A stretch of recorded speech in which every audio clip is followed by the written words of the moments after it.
हमारे जाने के बाद इब्लीस की औलाद यहां पर आएगी।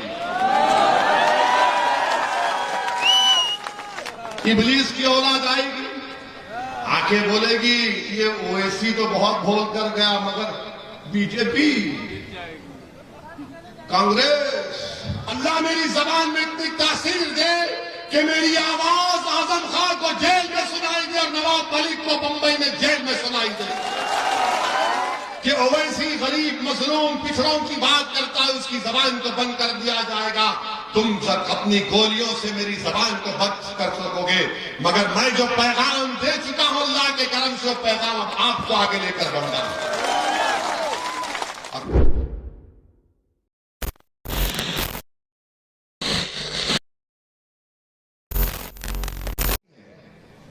हमने बचपन में सुना था कि अम्मा बोलती थी सो जाओ वरना गांव में शेर आ जाएगा।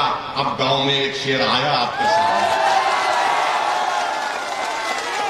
ये शेर तो अली है, शेर तो अली है, और अली की आल का सदका है कि ये खड़ा आपके सामने। अब डरने की जरूरत नहीं है, अब आपके पास विकल्प है, अब आपके पास एक ताकत है। और हम आपसे वादा कर रहे हैं कि डॉक्टर साहब ने जो कहा हम नहीं मानते, अरे अल्लाह हमको यहां पर 5वीं मर्तबा आने का मौका मिला। आप यकीन कर लीजिए, जब तक अल्लाह जिंदा रखेगा ओवैसी तुरला की जनता को पास आता रहेगा। बल्कि मैं तो आपके घर में आकर इंशाअल्लाह खाना खाऊंगा, कोई खिलाएगा हमको, मोटा हो जाऊंगा, इतना नहीं। हम आएंगे भाई, अगर मैं तुम्हारे घर पर आकर भीख नहीं मांगूंगा तो किससे मांगूंगा बोलो? मोहब्बत मोहब्बत। मैं किसके पास जाऊंगा बोलो? मैं किसके पास जाऊंगा मेरे दोस्तों? अब आप ही को क्षमा जलाना है। हम तो अपनी जबान से हर चीज हम निछावर करने तैयार है, अल्लाह जानता हमारी नीयत को। हमारी गाड़ी पर गोलियां चलाई गई, लोगों ने कहा मत जाओ तुम्हारी जान को खतरा है। हमने कहा हमको सिक्योरिटी नहीं चाहिए, अगर मरना लिखा हुआ है तो मरेंगे, मगर जब तक जिंदा रहेंगे मर्द की तरह रहेंगे, बुज़दिली के मजारे नहीं करेंगे। अगर मेरे मुझ पर गोलियां चला कि ओवैसी गरीब मजलूम पिछड़ों की बात करता है, उसकी जबान को बंद कर दिया जाएगा। तुम सब अपनी गोलियों से मेरी जबान को बंद कर सकोगे, मगर मैं जो पैगाम दे चुका हूं अल्लाह के करम से, वो पैगाम अब आपको आगे लेकर बढ़ना है। और मैंने आपसे कह रहा था कि जिस समाज का नेता होगा उसकी आवाज को सुना जाएगा। मेरे सुनो मेरे दोस्त, तुमको शेर बनना है, तुमको शेर बनना है। जब कांग्रेस, बसपा, सपा, बीजेपी वाले आएंगे तो बहादुरी के मजारे करो, अपनी मां को शर्मिंदा मत करो। हशर के मैदान में तुम्हारी मां तुम पर फख्र करेगी कि हाँ, बातिल ताकतों के तूफानों में मेरे बेटे ने बहादुरी का रोल अदा किया था कि मार्च के दिन। जिसका नेता होगा, हमने कहा था ना, ये गांव नवाब मलिक साहब का भी गांव है। हमको बताया गया, डॉक्टर साहब ने कहा, हमको डॉक्टर साहब डॉक्टर अब्दुल मन्नान साहब ने कहा कि धुसावा गांव इताए रामपुर में नवाब मलिक का गांव है। हमारी बात को गौर से सुनो। नवाब मलिक साहब राष्ट्रवादी कांग्रेस में मंत्री हैं, है ना? उन्हीं के पार्टी का डिप्टी सीएम है। उसके ऊपर करोड़ रुपए का इल्जाम है सिंचाई के स्कैम का, करोड़ रुपए का। और नवाब मलिक पे क्या इल्जाम है? 1999 में वो कोई जमीन खरीदे, जो कानून नवाब मलिक पे इस्तेमाल हुआ वो कानून 2003 में बना।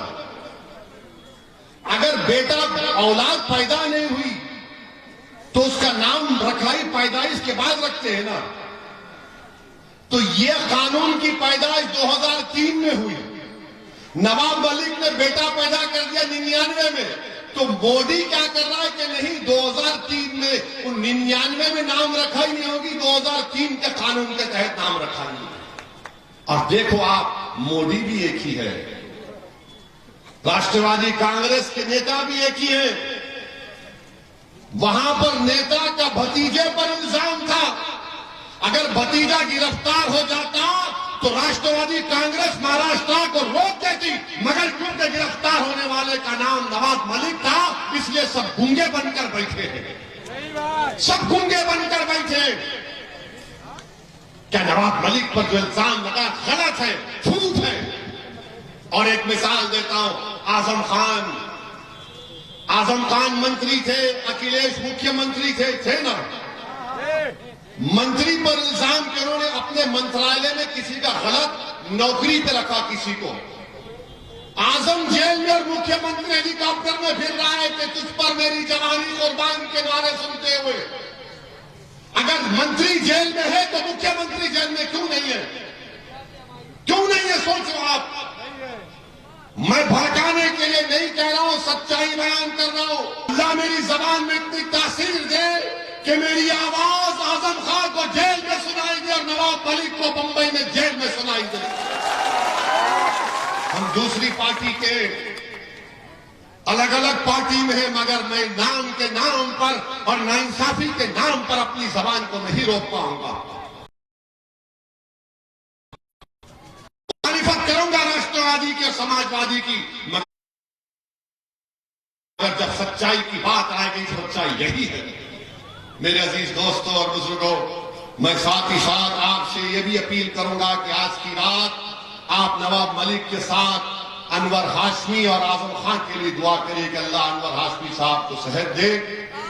और मेरे अजीज दोस्तों और बुजुर्गों, ये हिस्सेदारी की लड़ाई है, ये बराबरी की लड़ाई है, और इसमें आप हमारा साथ दीजिए। ये उत्तराखंड की जनता की विकास की लड़ाई, हमारा साथ दीजिए, सरपरस्ती करिए।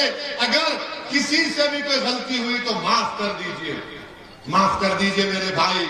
आपकी आवाज उत्तर प्रदेश के विधानसभा में सुना, हमारे जाने के बाद इबलीस की औलाद यहां पर आएगी, इबलीस की औलाद आएगी, आके बोलेगी ये ओवैसी तो बहुत बोल कर गया, मगर बीजेपी कांग्रेस, उनको एक ही जवाब देना, अब हम डरने वाले नहीं हैं। और अगर इंसानी फितरत है, डर अगर पैदा होता है, तो वो कर्नाटका की बच्ची ने जब उसको बलवाइयों ने घेर लिया था, उसने बीबीसी को इंटरव्यू में कहा था कि जब मैं डरती हूं तो क्या नारा लगाती हूं, क्या नारा लगाती हूं, क्या नारा लगाती हूं। अरे आवाज ही नहीं आ रही। अरे ये टन-टनाटन है, आप लोग झूम के बोलो, मस्त होकर बोलो, मजबूत होकर बोलो, एक होकर बोलो, पूरा उतराला बोले, पूरा यूपी बोले, पूरा देश बोले।